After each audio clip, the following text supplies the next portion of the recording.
The auctioneer's voice cut through the morning air like a whip crack, and Sadie Langley stood at the edge of the cattle pen with her chin raised and her heart hammering so hard she was certain the man beside her could hear it. She had not slept in 3 days. She had not eaten a proper meal in 2. And now, standing in the scorching September sun of 1882 in Abilene, Kansas, surrounded by men who smelled of cattle dung and tobacco, she was about to watch everything her father had built get sold off to the highest bidder because the bank had run out of patience and the law had run out of sympathy. Widow Langley. That was what they called her, every single one of them. Not Sadie. Not Miss Langley. Widow. As if that one word had swallowed her whole identity, as if the moment Thomas Langley had taken a fever and died in his bed 6 weeks ago, she had ceased to be a person and had become nothing more than a problem in a dress. The first man who approached her that morning was Gerald Pitts from the feed store. He had known her father for 20 years. He put a hand on her shoulder and looked at her with those watery, sympathetic eyes and said, "Awful sorry, Sadie. Just awful. You let us know if there is anything we can do." He did not mean it. She could see in the way his eyes slid immediately over to the cattle pens that what he was really calculating was how much he could get those steers for once she was forced to sell. Then came old man Hartley from the neighboring spread, who told her that her father had been a good man, but that running a cattle operation was no place for a woman alone, and that she ought to consider taking in sewing or moving back east to wherever she had kin. He said it gently, which somehow made it worse.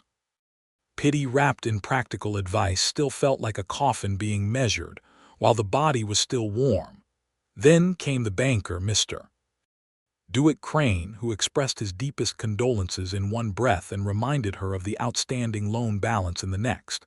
He told her he was sorry it had come to this. He told her the bank had obligations. He told her that if she had any sense at all, she would accept whatever offers came her way today and start fresh somewhere smaller. Every single man at that cattle sale had looked at her the same way. Soft eyes, low voice, tilted heads, pity dressed up in Sunday manners. And then Harvey Wallace walked across the dusty yard, and everything changed. She almost did not notice him at first, because she was too busy trying to keep her face from crumbling while Dewitt Crane talked at her. But she felt him before she saw him, the way you feel a shift in weather before the clouds actually roll in. The crowd parted slightly, not dramatically, just the natural way men moved when someone with genuine presence walked among them. He was tall, not theatrically so, but tall enough that he stood above most of the men around him. He wore a dark hat that had seen serious weather, a gray shirt with the sleeves rolled to the elbows, and boots so worn that the leather had taken on the color of the earth. He had a jaw that looked like it had been cut from sandstone, and dark eyes that moved slowly and deliberately over the cattle pens, with the kind of attention that came from a man who actually knew what he was looking at. He stopped a few feet from where she stood, and then he turned those dark eyes on her, and he did not tilt his head. He did not lower his voice. He did not arrange his face into that particular expression of sorrow that she had been receiving all morning like a series of small indignities. He looked at her directly, the way one person looks at another person, and he said, "You are Sadie Langley, Thomas Langley's daughter." "I am," she said, and her voice came out steadier than she expected. "Those are fine animals," he said, nodding toward the pens. "Your father knew his breeding. You have got some strong bloodlines in that herd. Not 'I am sorry for your loss,' not 'what a shame,' not 'what are you going to do now, poor dear.' Fine animals, strong bloodlines," said with the kind of respect a man gives to another man when he acknowledges good work. Sadie Langley felt something crack open in her chest, and she was terrified it was going to be the thing that finally made her cry, right there in the dirt in front of everyone. She pressed her teeth together and held on. "Thank you," she said. "My father spent 20 years building that herd." "I know," Harvey Wallace said simply. "And then, my name is Harvey Wallace. I run the W spread about 40 miles northwest of here. I intend to bid today." He paused, and there was something in his eyes that was not pity, was not softness, was something altogether more complicated and more honest. But I want you to know before I do that I think it is a damned shame, and I mean no disrespect to your situation when I say that. He had used the word shame where every other man had used the word sorry. Shame was an accusation pointed outward. Sorry was a consolation pointed at her. The difference between the two words was the difference between a witness and a mourner. And in that moment, Sadie Langley decided she wanted a witness more than she had ever wanted anything in her life. 6 weeks earlier, the morning Thomas Langley died, Sadie had been up before dawn the way she always was, brewing coffee and checking the barometric pressure out of habit, because her father always said that the sky told you things if you learned to listen. She had not known he was already gone when she carried his coffee cup to his room. She had not known that the particular quality of silence on the other side of the door was not sleep. She had been 26 years old that morning, and she had already survived a great deal. She had survived her mother's passing when she was 12. She had survived the drought of 1879 that nearly bankrupted the ranch. She had survived a twister that took the north barn and two of their best horses in the spring of 1881.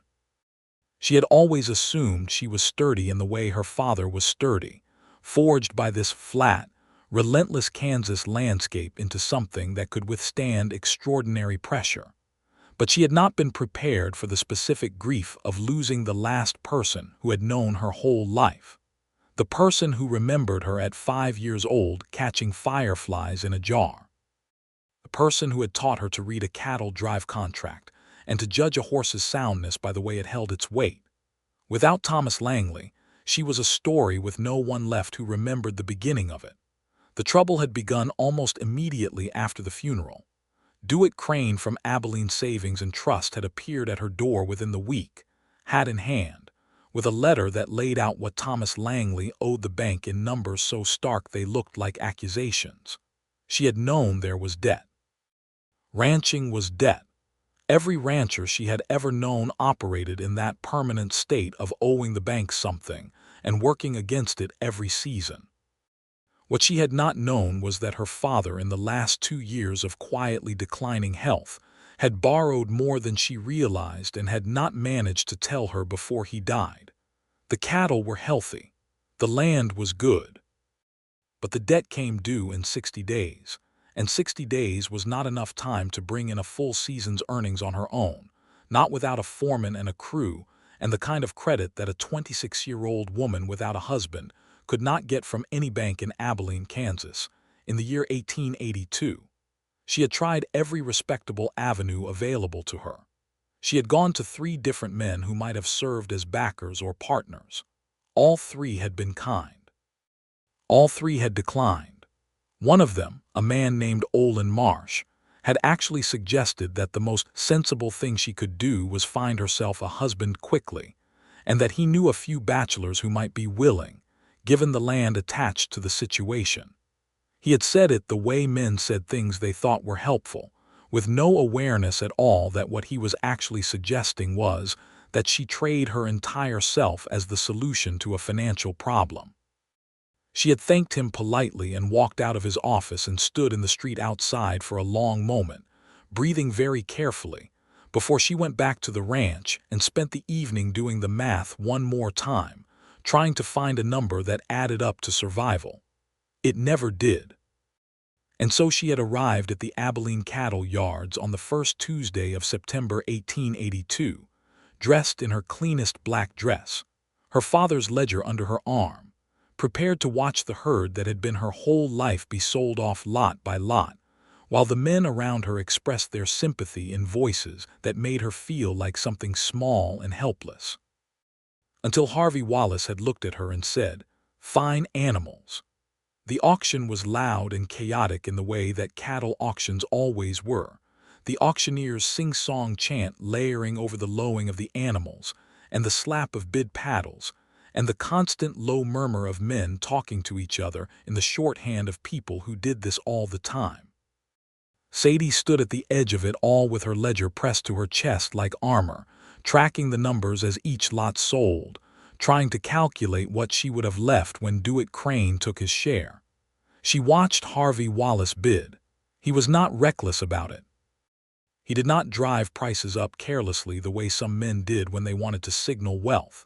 He bid with precision, on specific animals, at prices that were fair but not lavish. He clearly knew exactly what he wanted and exactly what it was worth. He bought 14 head by the time the auction moved to the last lot. He caught her watching him at one point, and instead of looking away, he gave her a single short nod, the kind of acknowledgement that passed between equals. She nodded back before she could think about it. When the last gavel fell and the numbers were totaled, Sadie found that after settling with Dewitt Crane she would have enough left to keep the ranch going for approximately 4 months if she ran it lean. 4 months.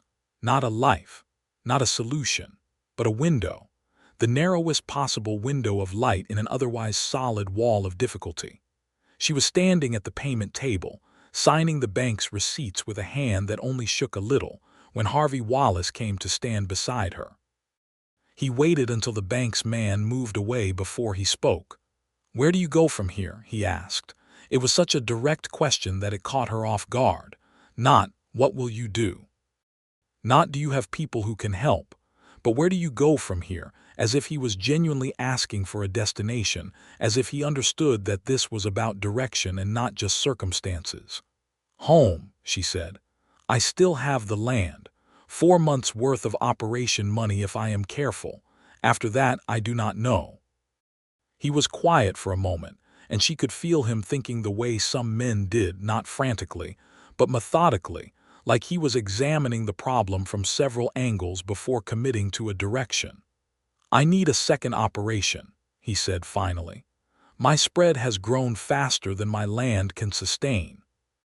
I have been looking to partner with someone who has good grazing land and solid cattle knowledge. Your father's operation has both." She stared at him. "Are you offering me a business arrangement?" "I am raising the possibility of one," he said carefully, and she noticed that he was watching her face with that same direct attention he had given the cattle earlier, not trying to manage her reaction, just watching it honestly. "I do not think you need my charity. I think you might consider my business." The distinction was enormous. She felt it land in her chest the same way the word shame had landed earlier, heavy with a different kind of meaning than the words she had been receiving all day. "That is a conversation that would require more than a cattle yard," she said slowly. "I agree," he said. "Would you be willing to have that conversation?" She looked at him for a long moment. He did not fidget. He did not fill the silence with reassurances or additional sales points. He simply waited, which was itself a form of respect she had not been receiving in sufficient quantities lately. "Yes," she said, "I would." He rode out to the Langley ranch 2 days later, which gave Sadie exactly 48 hours to second-guess herself 17 times, and then arrive back at the same cautious hope she had felt in the cattle yard. She spent those 2 days doing what she always did when she was anxious, which was work. She checked fences. She inventoried the remaining stock. She went through her father's records with a fine comb and organized everything into a state of such rigorous clarity that even Dewitt Crane would have had nothing to criticize. She also, if she was honest with herself, spent a not insignificant amount of time thinking about Harvey Wallace in a way that had nothing to do with business arrangements. There was something about the man that had gotten under her skin in the particular way that only honest things could, because she had been lied to so many times lately, by politeness and by pity, and by the soft, comfortable fictions that men told women to keep them from getting upset, that a person who simply said what he meant felt almost dangerously attractive. She did not know anything about him, she reminded herself. A business proposition from a stranger was not a safe harbor just because it came wrapped in directness. Harvey Wallace arrived at 10 in the morning on a Thursday, riding a gray horse that was genuinely impressive, the kind of animal that reflected well on its owner's judgment. He had a younger man with him, a cowhand named Silas who he introduced briefly and then sent to wait by the horses while he and Sadie talked. She had set up the kitchen table with her father's ledgers and her own calculations. She had made coffee. She had decided that if this conversation was going to be a business negotiation, she was going to approach it as a businesswoman, which meant she was going to know her numbers better than he knew his. She did. They sat across from each other at her father's kitchen table, and she watched him read through the ledger pages she had prepared with the same focused attention he had given everything else, and she answered his questions with precision, and he answered hers the same way. He told her about the Double W, 40 miles northwest, 2,000 acres, a herd of just over 800 head, a crew of 12 men, profitable for the last 6 years running, but constrained by the fact that his grazing land was approaching its sustainable limit. "I need another 800 acres minimum," he said. "Your land is 640, and the grazing quality from what I can see riding in is excellent. The river access you have on the eastern boundary is something I have been trying to secure for 3 years. What does a partnership look like?" she asked. Specifically.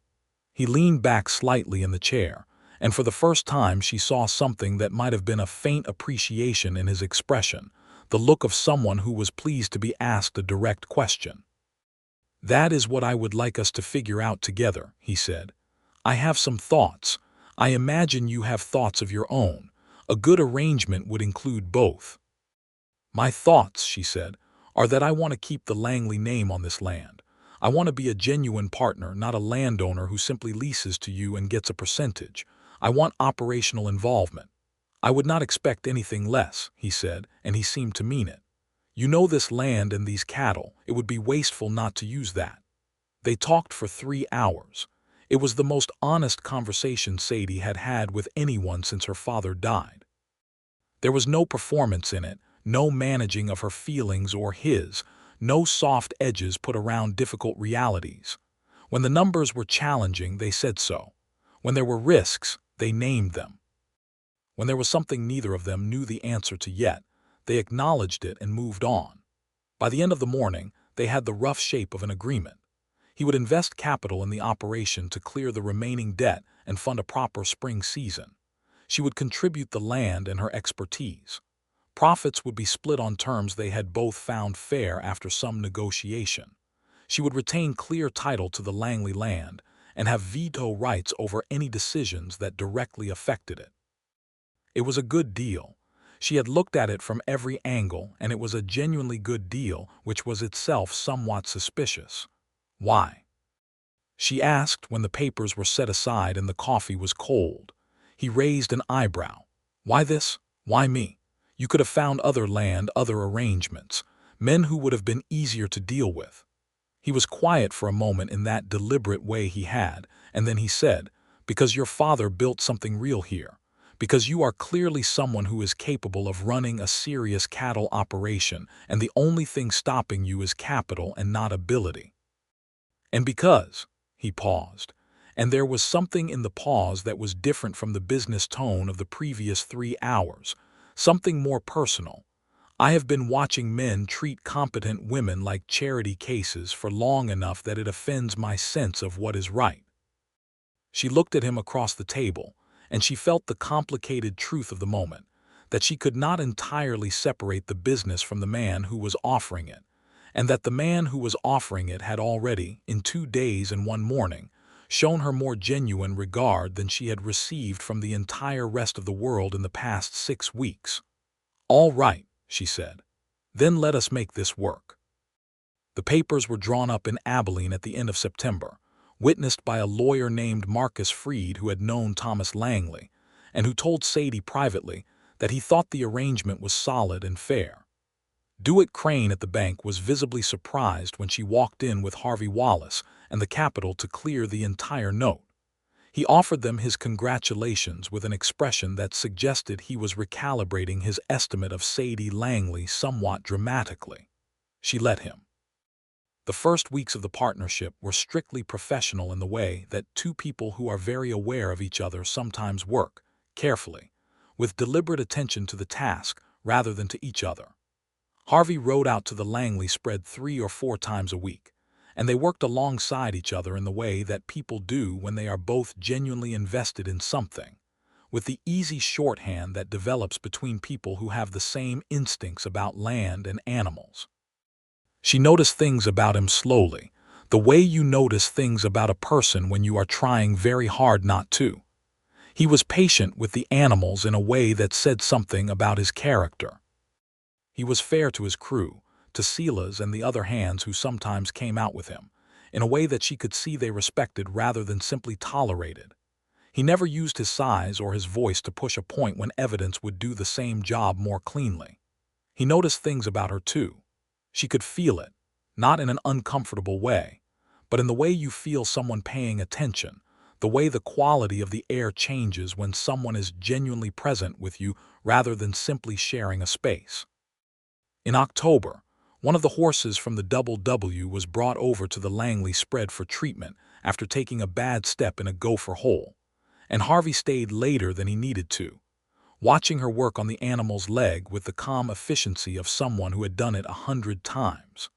When she finished, she sat back on her heels and looked up and found him watching her with that direct attention that she was beginning to recognize as his particular way of being interested in something. "Where did you learn that?" he asked. "My father," she said. "He believed that a rancher who could not care for their own animals was only half a rancher. He sounds like he was a man worth knowing." "He was," she said, and the grief moved through her cleanly rather than catastrophically, the way grief sometimes did when it was given an honest witness. "He was the best person I have known." Harvey sat down on the hay bale beside the stall and was quiet for a moment, and then he said, "My father was not." It was said simply, without drama, but with a weight that told her it was not a throwaway remark.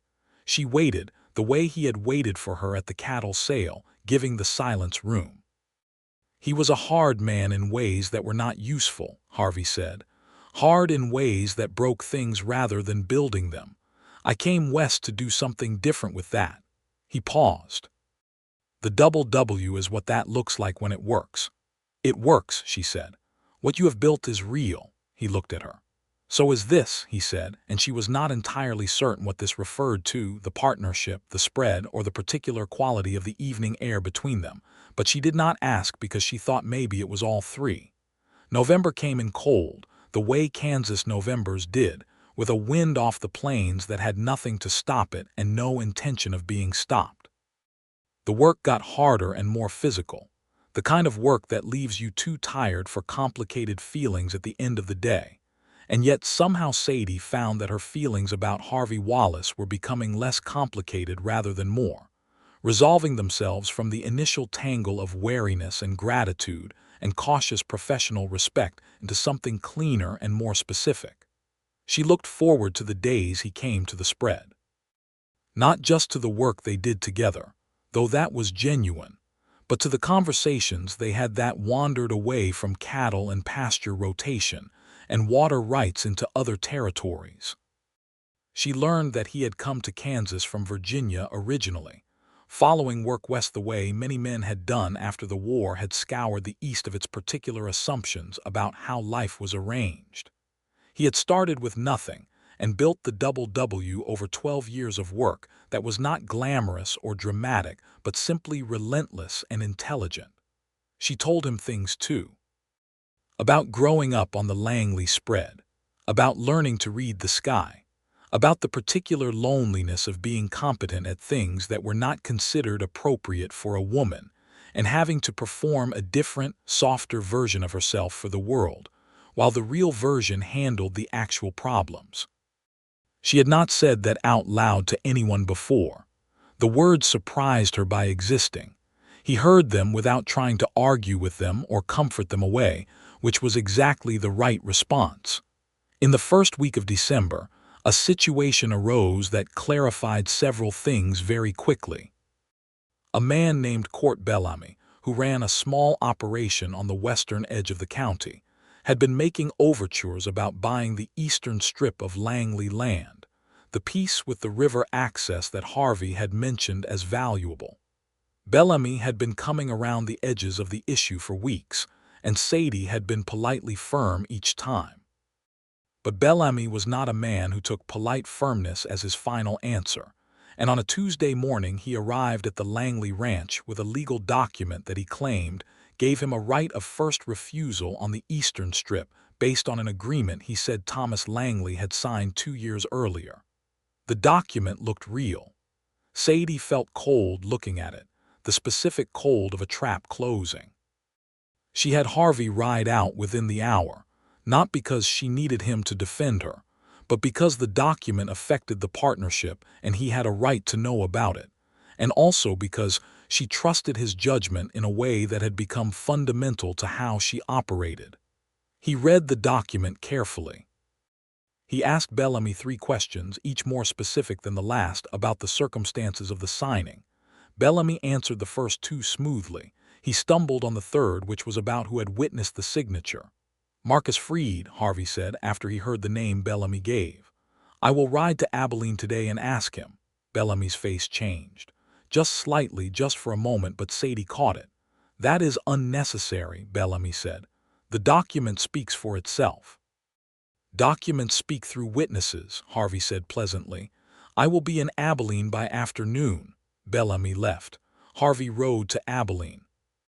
Marcus Freed told him that he had never witnessed any such document and that Thomas Langley had never mentioned any agreement with Court Bellamy in all their years of dealing. The document was a forgery.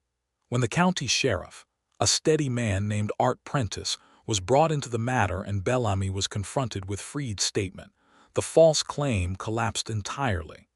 Bellamy retreated with more speed than dignity, and the matter was closed within a week.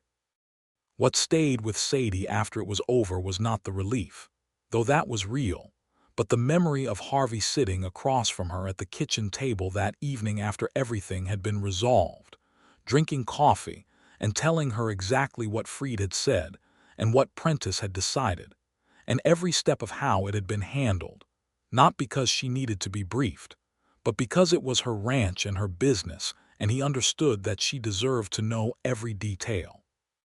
You were not surprised by the forgery, she said. I was not, he admitted. Bellamy has a history of pressing the edges of what is legal when he thinks he can get away with it. I should have warned you about him earlier. Why did you not? He was quiet for a moment. Because I did not want to alarm you over something that might come to nothing, and because, he paused, I think I underestimated the likelihood of his making a direct move. That was a mistake on my part, and I am sorry for it. The apology was direct and without deflection, which made it remarkable. In her experience, men apologized for things they felt were forgivable offenses while managing to convey that the situation was really beyond their control. Harvey's apology owned the mistake entirely. Apology accepted, she said. And then, because honesty had become the language they spoke with each other, I am glad you are the one who handled it with me. He looked at her across the table, and the quality of the evening was very still and very quiet, and she was aware of the exact distance between them, not as distance but as something that wanted to be closed. Sadie, he said, and her name in his mouth had a different weight than it did in anyone else's. I want to say something that is not about the partnership or the ranch or the business. Her heart moved in a way that she felt throughout her whole body. Say it then, she said. I came to that cattle auction in September because I was looking for good breeding stock, he said. I left it thinking about you. I have been thinking about you since, in ways that have nothing to do with business, and that I have been trying to be appropriate about because your situation is complicated, and I did not want to be another man making assumptions about what you need. The particular care in that last sentence, the acknowledgement that he had thought about her situation and tried to navigate it carefully, hit her somewhere deep and important. You have been appropriate, she said carefully, perhaps too appropriate. The corner of his mouth moved. Is that a complaint? I do not know yet, she said, and she was smiling despite herself, which felt like an enormous luxury. It might be. He reached across the table and put his hand over hers, and she turned her hand over so that their palms met, and they sat like that for a long time in the warm lamplight of her father's kitchen, while the December wind ran itself against the walls of the ranch house, and nothing else happened that night, but everything had been said that needed saying. Christmas of 1882 passed quietly. Sadie went to church in Abilene on Christmas Eve, which she had done every year of her life, and Harvey came with her, which was the first time anyone noticed them as a pair rather than as a business arrangement. She felt the awareness of it moving through the congregation like a current of water, the small adjustments in expression, the deliberate cordiality, the comments made just loudly enough to be overheard about what a comfort it must be to have someone helping her manage. She let it go. She had bigger things to manage than other people's opinions. In January, a harder winter than anyone had hoped for descended on Kansas with the particular ferocity of a season that had been holding back and finally let go. The temperature dropped below zero for 12 consecutive nights, which was dangerous for livestock and brutal for the people who had to tend them. Sadie and Harvey and the combined crews worked through the worst of it together, sleeping in shifts, breaking ice from the water troughs, moving the most vulnerable animals into shelter. There was one night, the worst night, when the temperature was so low that even the lanterns seemed to dim under the weight of the cold, that she and Harvey worked side by side in the north barn for 6 hours without stopping, and by the end of it they were both so exhausted that the careful professional distance that had governed the last month simply was not operational anymore. She sat down against the wall of a horse stall and he sat down beside her, and she leaned her head against his shoulder because it was there and she was tired, and he put his arm around her because she was there and he had been wanting to for months. "We are not going to lose any of them," he said. It was a statement, not a wish. "No," she agreed, "we are not." They sat like that for a while and she felt him breathe, steady and regular, and she thought about how the worst circumstances sometimes produced the most honest moments because there was no room for performance when you were bone cold and exhausted and everything you cared about was on the other side of a cattle stall door. "Harvey," she said, "yes, I think I am in love with you." She said it the way she said things when she had decided to be honest regardless of the consequences, plainly, with no ornamentation. "I thought you should know." The arm around her shoulders tightened. "I have been in love with you since October," he said, and his voice was rough with tiredness and cold and something else, something she recognized. "Since the evening you fixed that horse's leg and told me about your father." She turned her face up toward his, and he kissed her in the freezing barn with the wind screaming outside and the horses moving quietly in their stalls, and it was not a graceful or particularly romantic setting in any traditional sense, but it felt exactly true, which was better than romantic. The winter broke eventually, the way it always did, and the world that emerged from under the ice and snow was raw and clean and full of the stubborn new green of things that had survived. The cattle that had come through the cold season were stronger for it in the way that surviving hardship always strengthened the things that did not break. The partnership was firmly established, profitable before the spring even properly began, and the Langley land had the double W resources behind it in a way that turned what had been a desperate 4 months of runway into something that looked very much like a genuine future. In March, Harvey Wallace rode out to the Langley spread on a Wednesday afternoon when there was no particular business reason for him to be there. He found Sadie in the south pasture, checking on the first calves of the season, and he dismounted and walked out to her rather than waiting at the house, which told her something about his intentions before he said a word. "There is something I want to ask you," he said. She straightened from where she had been crouching beside a very new calf, and she brushed the grass from her dress and looked at him standing there in the March sun, which was still thin but genuinely warm, and she thought that he looked like someone who had made a decision and was comfortable with it. "I am listening," she said. "I want to marry you," he said, and then, characteristically, he did not stop there, because he understood that she would want to know the reasons the same way she wanted to know the terms of any agreement. Not because of the partnership or the land or any arrangement that could be managed differently, Because I want to spend my life with you. Because you are the most capable and honest person I have met in a very long time, and I find that I cannot imagine the next season or the one after it or any of them without you being part of how I face them."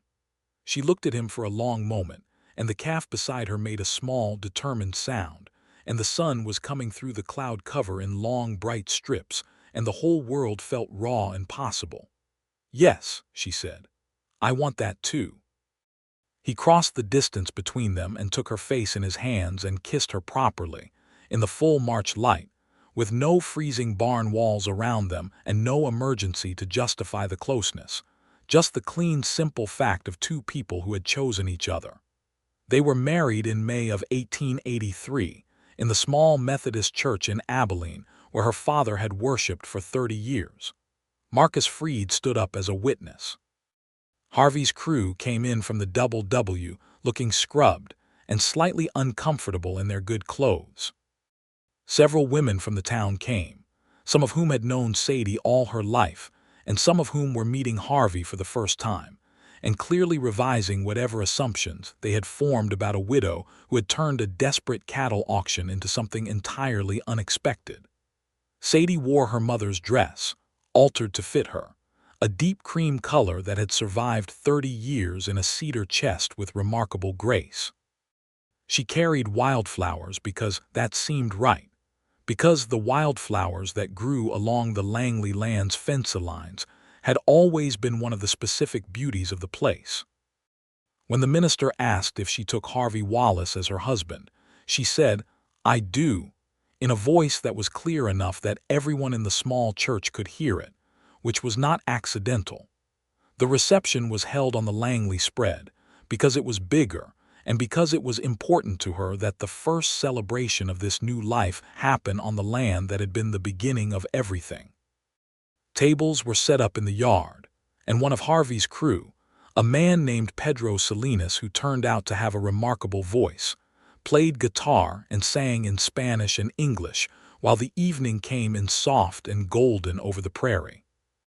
Harvey danced with her twice, which made her feel like someone who had been carrying a very heavy load for a very long time and had finally been allowed to set it down.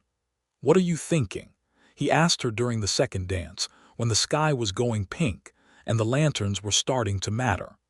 "I am thinking that my father would have liked you," she said. "He would have argued with you about the best rotation for winter pastures and respected you for arguing back." Harvey smiled, and she thought that she would be happy to spend a very long time learning all the occasions that produced that particular smile. "I would have liked him," he said. "I think I already do, from everything you have told me, and from what his work left behind." The merged operation ran under both names from the wedding on, the Langley Wallace Ranch, which took some getting used to for the county records but felt exactly right when you saw it painted on the gate post in the summer of 1883. They moved Sadie to the Double W's main house, in the sense that they spent equal time at both properties, because the arrangement they had built required the presence of at least one of them at each location most of the time, and because Sadie was not willing to simply abandon the Langley spread to hired management, and Harvey understood this without having to be told.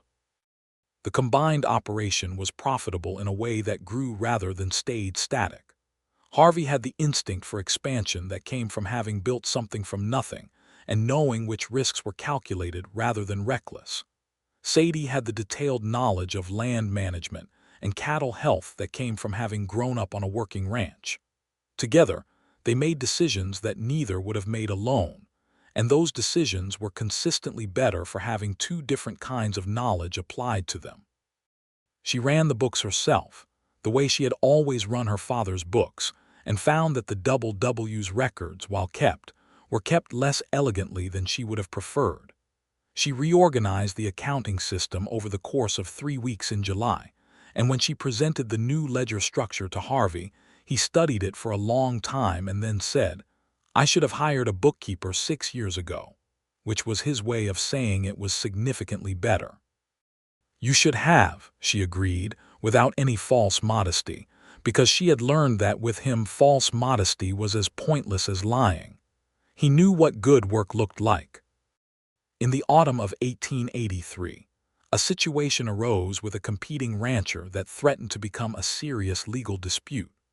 A man named Percival Gomes had acquired the land north of the Double W and was making claims about a water source on the property line, asserting that a spring that had always served the Double W actually belonged to his land, based on a survey he had commissioned from a surveyor Sadie had never heard of.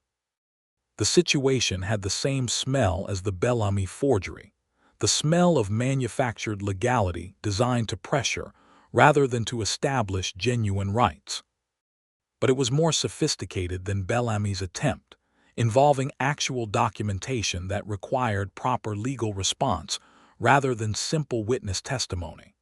Harvey's instinct was to fight it directly through the courts.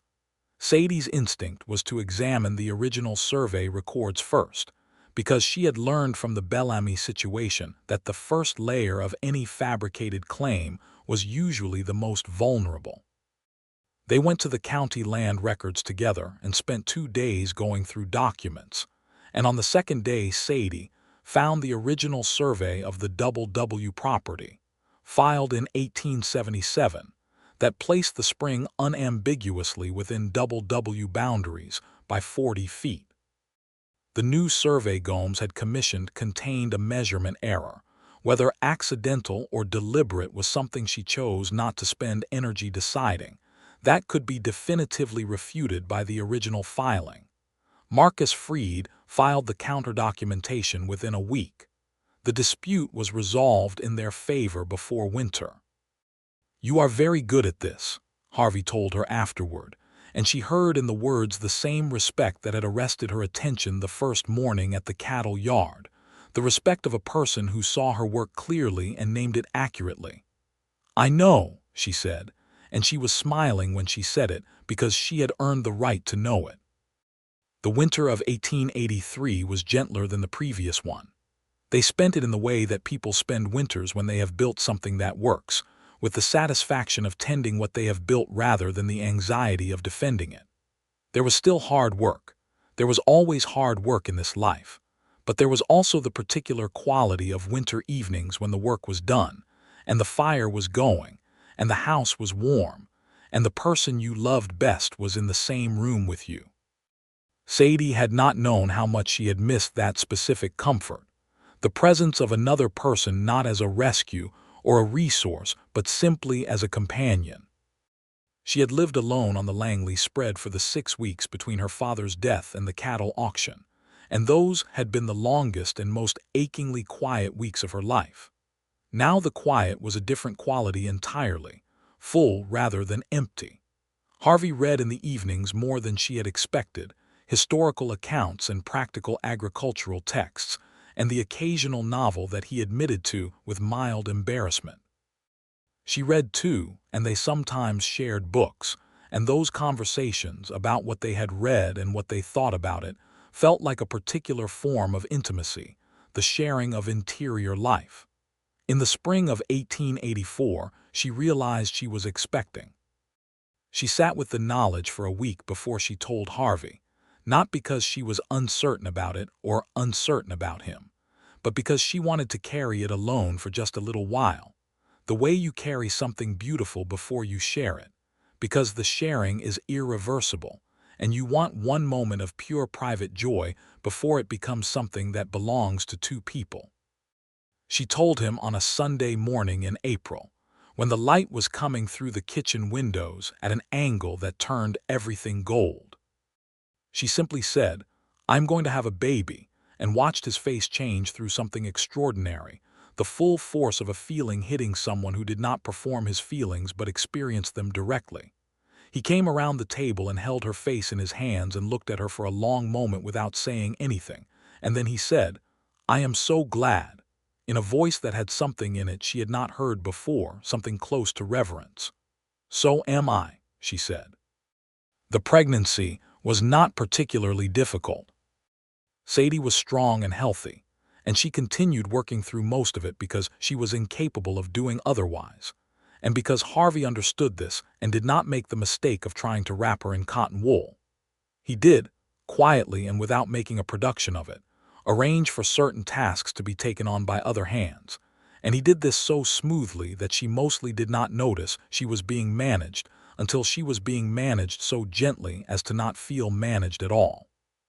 She noticed once in August, when a fence repair she had intended to handle herself was already done when she arrived at it, and she turned and found Silas looking at an innocently neutral part of the horizon.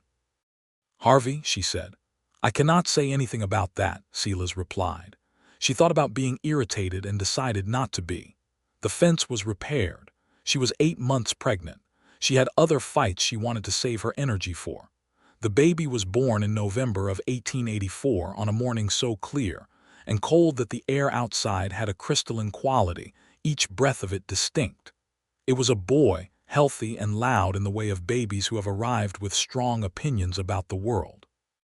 They named him Thomas Harvey Wallace, Thomas for her father and Harvey for his, which Harvey had suggested and which made her cry in the very best way, holding this small, loud person who carried her father's name into the future. Sadie looked at Harvey holding their son for the first time and felt something that she was not certain had a proper name, a fullness so complete that it exceeded any single word she had available for it. Love was too small. Gratitude was too transactional. It was something closer to recognition, the feeling of a life arriving at the shape it was always supposed to have. Thomas was a serious baby who became a curious toddler who was never still if he could help it, which Sadie recognized as a trait that came from both sides of his parentage. Harvey taught him the names of the cattle breeds before he could form all the letters of the alphabet. Sadie taught him to count using stones laid out in the yard, and then, when he graduated to numbers that required paper, at the kitchen table the way her own father had taught her. The Langley Wallace Ranch continued to grow and to thrive. In 1886, they took on an additional section of land to the east, increasing the operation to a size that required 2 full foremen, and Harvey spent considerable time thinking about who the right people were for those positions, not just the most capable workers, but the ones who could manage men fairly and communicate problems honestly.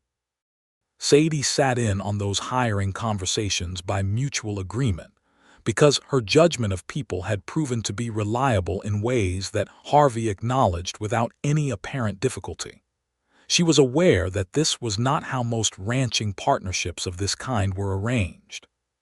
She was aware that most men in Harvey's position, men who had brought capital and resources to a struggling woman's operation, would have gradually absorbed the operation into their own, leaving the woman a comfortable percentage, but removing her from the decision-making in ways that were always explained as practical and efficient, and were really about control. She had seen it happen to other women in the county. She had seen the slow, careful diminishment dressed up as care. Harvey never did that. He never moved toward it, not by a step, not even in the small ways that would have been so easy to overlook. When a decision about the Langley land was being made, he brought it to her. When an outside party needed to be negotiated with, he did not assume he would do the talking. When she disagreed with him about something, he argued with her honestly rather than managing her toward the conclusion he had already reached. She told him once, on an evening in 1887, when Thomas was 2 years old and asleep in his bed, and they were sitting on the porch watching the prairie dark come in, that she was grateful for this specifically. "Grateful for what specifically?" he asked. "For the fact that you do not need me to be smaller than I am," she said. "I know that sounds like a strange thing to be grateful for. It should not be a special quality, but it is." He was quiet for a moment, looking out at the dark. "My mother was a remarkable woman who spent her whole life made smaller than she was," he said. "By my father, by the times, by the assumption that her intelligence and her capability were appropriate only in the service of things that other people decided. I saw what that cost her." He paused. "I decided early that if I ever had the privilege of building a life with someone, I would not do that." She reached over and took his hand. "You have not," she said, "not once." Thomas got a sister in 1888, a girl they named Abilene, after Harvey's mother, who had died when Harvey was 15, and who he had described to Sadie in terms that made her wish very much she could have met the woman. Abilene was fair where Thomas was dark, patient where Thomas was impulsive, and she arrived in the world with the particular calm authority of someone who had already decided she was going to be fine. Sadie watched her daughter and thought about her own girlhood, about growing up on the Langley spread, learning to read the sky and judge a horse's soundness and track a calf's weight through the season. All the knowledge that the world had told her was not properly feminine and that she had carried regardless, and she thought, Abilene will know all of this and it will never be a secret. She started teaching Abilene the same way she had been taught, which is to say without apology and without the pretense that there were things a girl should not know. Abilene took to it with the particular satisfaction of a child given access to a world that was already waiting inside her. The years moved the way years do when a life is genuinely good, not in a blur exactly, but with the quality of seasons that feel complete in themselves. Each year brought its specific challenges. The bad summer of 1889 when the grass burned and the water ran low, and every ranching operation in the county was strained to its limit. The early winter of 1891 that came in hard before anyone was fully prepared. The cattle disease scare of 1892 that turned out to be less serious than it initially appeared, but required 3 weeks of intensive monitoring and careful quarantine management. Through all of it, the partnership held. Not just the business partnership, though that was real and durable, but the personal partnership, the one that mattered more. They fought sometimes, because they were both people with strong opinions and genuine stakes in the outcomes of things, and their arguments had the quality of arguments between people who take each other seriously, heated and direct and resolved. Neither of them carried a grievance past the day it was had. Neither of them used a fight as an opportunity to say things they had been holding back. When something was wrong, they said it, and when it was addressed, they moved forward. In 1893, when Thomas was 8 and Abilene was 5, Harvey's older brother James came west from Virginia seeking employment and assistance. Harvey had spoken of James before, carefully, in the way you speak of someone you have complicated feelings about. James had been their father's favorite, which had meant certain things in that household, and he had taken on certain habits that the favor had permitted, and that Harvey had spent his adult life trying to distinguish himself from. James arrived thinner than his photographs had suggested, and more humbled than Harvey had expected. He had, he explained, made a series of decisions over the previous decade that had not served him well, and the particular quality of his humility suggested that this was an understatement. Harvey sat with Sadie that evening and asked her what she thought. "What do you want to do?" she asked first. "I want to give him a chance," Harvey said. "But I do not want to give him a position that he can use to cause problems because I do not fully trust that he has changed as much as he appears to have changed. Then give him a job with clear boundaries and clear responsibilities," she said. "Something where his performance is visible and measurable and where the consequences of poor performance are immediate and apparent, not a favor, a genuine employment with the same expectations you would have of any other man." "That is fair," Harvey said. "It protects him too," she said, "from temptation. Clear structures protect people who are trying to be better." Harvey looked at her with the expression she had come to love particularly, the one that meant he was hearing her and finding what she said genuinely useful. "When did you become so wise about human nature?" he asked. "I grew up watching my father manage difficult men on a cattle operation," she said. "You learn things." James Wallace was given work on the ranch, honest and physical, with clear expectations and fair wages and no special treatment. He was not particularly easy in the beginning. He had the habits of a man who had expected more than he had earned, and those habits chafed against the structure of an operation that was genuinely democratic in its standards. But he was not, as it turned out, a bad man. He was a man who had been poorly formed by circumstances, and had not yet done the work of reforming himself. And the structure of the Langley-Wallace operation turned out to be exactly the kind of environment where that work was possible. By the end of his first year, James had become a reliable hand. By the end of the second, Harvey trusted him with independent tasks. By the end of the third, he was one of their most dependable people, and the change in him was visible in the way he held himself, more grounded, less performing, more present in his actual life than in whatever life he had imagined for himself. He never became precisely close to Sadie, but he became respectful in a way that felt earned rather than obligatory, and she could see in how he treated her that he had understood something important about what his brother had built and why. He saw her role in the operation clearly and without resentment, which was the only thing she had required of him. Thomas, at 12, was the kind of boy who already showed the shape of the man he would become. He had his father's deliberateness and his mother's frankness, a combination that produced a child who was both thoughtful and entirely honest in ways that were sometimes inconvenient. He was deeply interested in the land in the way that Sadie had been as a child, in the specific grammar of it, the way the grass told you about the water table, and the way the cattle's behavior told you about the weather. He also, increasingly, was interested in the business of things, the numbers and the negotiations and the decisions, and Sadie included him in those conversations when it was appropriate, the way her father had included her, because she believed that the best way to raise a person who could manage a serious enterprise was to show them how serious enterprises were actually managed rather than presenting them with a finished product, and telling them they would understand when they were older. Abilene at 9 was fearless in the physical world and precise in the intellectual one, and she had already demonstrated a gift for the animals that reminded Sadie sharply of herself at that age. She could read a horse's mood in the way it set its ears with the natural accuracy that came from paying close attention and not being afraid of the thing you were reading.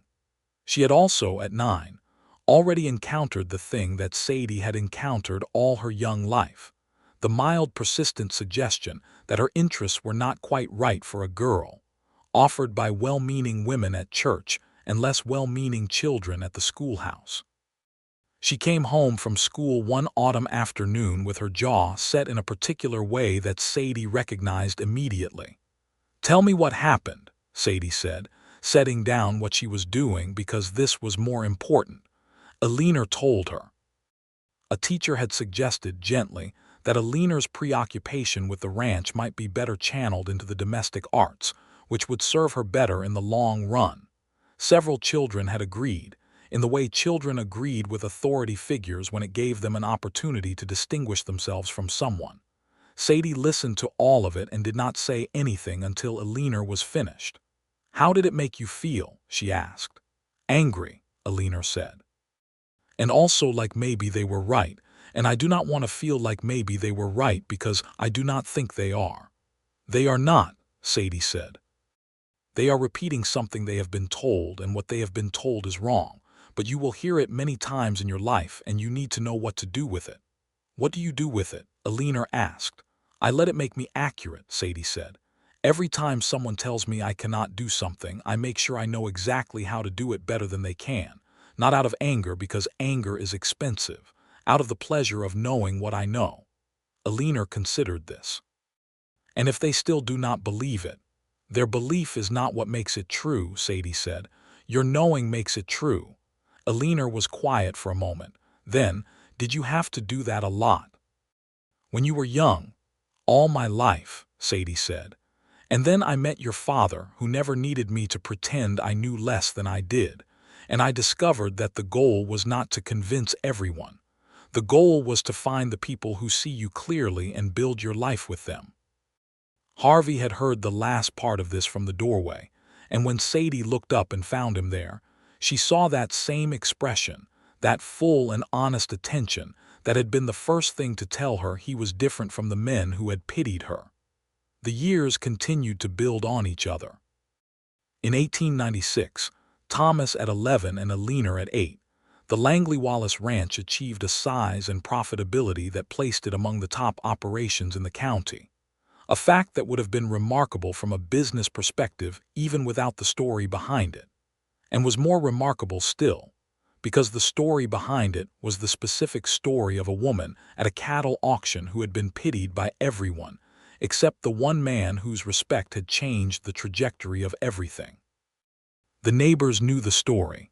The county records told part of it. The bank's files, which Sadie had long since organized to her satisfaction, told another part. But the real story was in the land itself, in the careful management of it, and the serious attention paid to it season after season, in the cattle that bore out the breeding lines her father had established, and that Harvey had expanded, in the children who grew up knowing this land as intimately as they knew their own faces. Dewitt Crane retired from the bank in 1897, and at the small gathering the bank held in his honor, he told a story about a young woman who had come into his office after a cattle auction with barely enough money to last 4 months, and about how the subsequent years had demonstrated something he said he had learned from the experience, that his estimates of what people were capable of had been consistently too small when applied to women, and that this was a limitation he wished he had identified earlier in his career. Sadie was present at this gathering, and she accepted his words with grace, because she believed that people who learned things genuinely deserved the acknowledgement of having learned them. She did not need his revised opinion for anything. She was secure enough in her own story not to require his rewriting of it, but she accepted it as an honest offering from a man who was doing his genuine best to account for himself.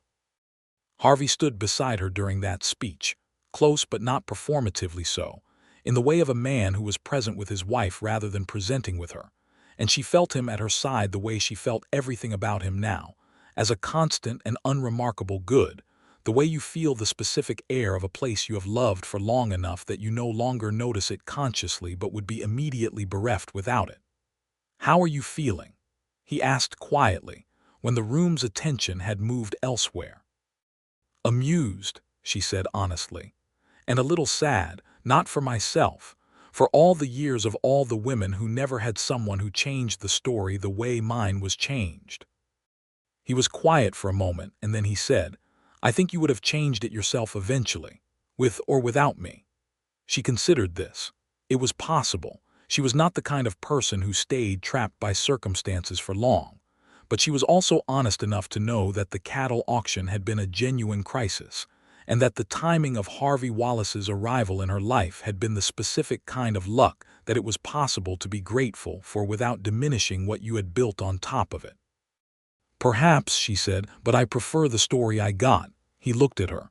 "So do I," he said, "every part of it." In the summer of 1899, when Thomas was 14 and Abilene was 11, Sadie and Harvey sat down together with the ledgers and the land records and the operational plans, and had a conversation they had been circling around for a year or two, about the future of the operation and what they wanted it to be when Thomas was old enough to take a genuine role in it, and whether Abilene's clear interests and abilities meant she should have a formal stake in the operation regardless of whether convention approved of it. The answer to the second question was simple. Of course, Abilene should. The only question was how to structure it so that it was durable and could not be undone by circumstances or by anyone else's preferences about how such things should be arranged. They had Marcus Freed's successor, a young lawyer named Arthur Baines who had inherited the practice and whom they had come to trust, draw up documents that were explicit and detailed and legally airtight. Abilene Langley Wallace had a documented stake in the operation that was hers by formal arrangement, and that could not be argued away. When Sadie told Abilene about it, sitting at the kitchen table on a Saturday morning, Abilene looked at the documents for a long time and then said, "This is because of what you told me when I was 9, is it not? About building your life with the people who see you clearly." "Partly," Sadie said, "and partly because your father and I both know what we have watched you build and we want the record to reflect it accurately." Abilene looked up from the documents with her father's directness and her mother's sharpness and said, "I am going to build something extraordinary with this." "I know," Sadie said. "I have been watching you prepare for it your entire life." The 19th century ended and the 20th began, and the world changed around the Langley Wallace Ranch in the way the world was changing everywhere, faster and louder, with new technologies and new certainties and new problems. But the fundamental questions of the land and the cattle and the people who managed them remained the same kind of fundamental that they had always been. Thomas, at 15, was old enough to be a genuine part of the operation, and took that role with the seriousness it deserved. Abilene, at 12, was learning the books the way her mother had once reorganized them, with the particular satisfaction of someone for whom clarity in numbers was a form of beauty. Harvey, at 51, was still the man Sadie had watched bid on cattle in the September sun of 1882, deliberate and direct and honest, with the addition now of a depth that only came from years of actual life, lived alongside someone you loved. He had gray in his dark hair and lines around his eyes that she found she loved specifically, because they were the record of all the seasons and all the decisions and all the moments of genuine feeling that had constituted their shared life. She was 44, and she looked at herself sometimes in the morning mirror with the frank assessment she gave everything, and she saw the same things, the years recorded in her face, the specific competence she had always carried now worn more comfortably, the fear that had been her constant companion in those early weeks after her father died replaced by something that was not its opposite but its graduation, not fearlessness but a very confident relationship with difficulty. On a September morning in 1900, exactly 18 years after the cattle auction that had been the beginning of everything, Sadie Langley Wallace stood in the yard of the Langley spread, the original land, her father's land, with the morning light coming in long and horizontal across the grass, and she thought about that day and what it had felt like and what it felt like now. She had been terrified. She had been alone. She had been surrounded by men who looked at her with that particular gentle pity that was somehow more diminishing than open hostility, because at least hostility acknowledged you as an adversary worth having. Pity made you small. Pity said that the most honest thing about your situation was that it was beyond you, and that the best they could offer was a softened version of that truth. And then a man in a weathered hat had walked across a dusty cattle yard and told her she had fine animals and strong bloodlines. And the directness of it, the simple, honest respect of it, had been such an anomaly that she had felt it like a change in weather. It had changed everything, not because she had needed to be rescued, but because it had occurred at a moment when she was on the exact edge of something, when the direction of things was genuinely undetermined, and what came in that moment had tipped the balance toward a version of her life that was so much fuller and more good than the alternatives that she could barely look at the alternatives without feeling dizzy. Harvey came out of the house with 2 cups of coffee and walked across the yard toward her, and she watched him come and thought about every version of this moment: the first morning, the cattle yard, the kitchen table negotiations, the freezing barn where she had leaned against his shoulder, the March light when she had said yes, and all the thousands of ordinary mornings between that moment and this one. He handed her the coffee. He stood beside her, looking out at the land the way they both did, the way people do when they have looked at something long enough to see not just what it is but everything it has been. 18 years, she said.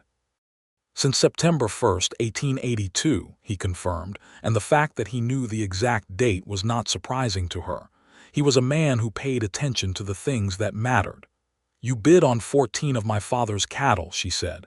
"They were fine animals," he said, and she could hear the smile in his voice without looking at it. "You told me that," she said. "It was the most important thing anyone said to me that day." He turned to look at her, and she turned to look at him, and they regarded each other in the September morning with the full knowledge of everything that had been built between them, the business and the life, and the children and the land, and the years of genuine partnership that had proven that the instinct they had each had about the other in that cattle yard had been exactly right. "I have been thinking," he said, "that we should take Thomas and Abilene and go to Denver for a week in October, before the winter season sets in. There is a hotel there that has been recommended to me, and I thought the children would benefit from seeing a city of that size, and I thought that you and I might benefit from a week where the cattle are someone else's responsibility." She looked at him. "That is remarkably impractical," she said. "Yes," he agreed. "Also," she said, "Thomas will spend the entire time looking at the new mechanical equipment being demonstrated at the expo that I saw advertised in last week's paper, and Abilene will want to visit the library, and you and I will likely spend considerable time negotiating the balance." "Probably," he said. "But also we will have a week in October in a good hotel with our children, which sounds, when I describe it that way, like something worth doing." "It does," she admitted. "Yes, let us do that." He put his arm around her shoulders, and she leaned into him the way she had learned to lean into him, without apology and without diminishment, simply as herself, as the full, complicated, capable person she had always been, finding that this man had always had room for all of it and had never required her to be less. The morning light moved across the Langley land, the land her father had worked for 30 years and that she had fought for, and that now carried both her name and her husband's into a future she could see taking shape in the form of 2 children who would know how to do this well. She held her coffee cup, and she breathed the September air, and she thought about pity and respect, and how the entire arc of a life could hinge on which one of those was offered at the exact moment when it mattered most. She had been pitied by everyone, and then one man had respected her instead. And from that single different thing, this whole enormous good life had grown. Thomas came out of the house behind them, at 15 already very nearly as tall as his father, with a newspaper folded under his arm and the purposeful look of someone who had already decided what he wanted to discuss. And Abilene came behind him with her fair hair in a practical braid, and her father's deliberate attention already focused on the cattle in the south pasture. Harvey looked at Sadie over the heads of their children, and she saw exactly what she had always seen in his face, the honest, direct regard that had set him apart in a dusty cattle yard 18 years ago, unchanged by anything time had done to the surface of things.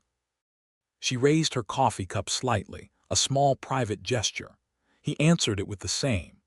The Langley Wallace ranch stood in the September morning, solid and real, with its good land and its strong cattle and its careful records and its 2 children who would carry it forward, and its history of being built not by a rescue but by a recognition, by the specific powerful thing that happened when one person looked at another and saw them clearly and chose to say so.